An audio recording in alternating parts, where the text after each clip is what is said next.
Saudara, libur panjang Lebaran membawa berkah bagi toko oleh-oleh di kota Makassar. Sepanjang masa libur, penjualan toko oleh-oleh meningkat hingga 50%. Toko oleh-oleh di kawasan wisata Pantai Losari Makassar merasakan berkah selama libur panjang Lebaran.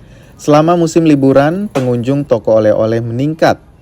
Tak hanya wisatawan lokal, wisatawan mancanegara pun tak luput datang dan berbelanja oleh-oleh. Salah satunya di toko oleh-oleh Toraja di Jalan Pasar Ikan, Kecamatan Ujung Pandang, Kota Makassar. Sejak libur panjang, penjualan oleh-oleh naik hingga 50%. Songkok reca khas Bone hingga kerajinan tangan dari kayu berupa rumah tongkonan Toraja banyak dicari sebagai buah tangan dari kota Daeng.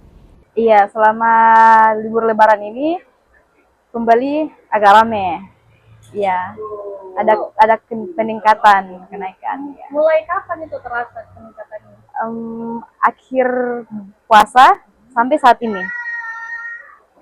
Paling ramai biasanya di jam-jam berapa? Kalau jamnya sih nggak menentu, kadang dari pagi sampai malam, sampai tutup. Iya. Oke. Kita lihat yang banyak dicari apa itu? Ini juga songkok. Apa ini kan songkok Bone. Ini banyak dicari oleh kalangan para wisata, souvenir Makassar Bugis. Selain aksesoris, cemilan khas dan minuman seperti sirup markisa, sirup pisang Ambon, dan madu ala Maros juga tak luput dari buruan wisatawan. Nila Rustam, Kompas TV, Makassar, Sulawesi Selatan.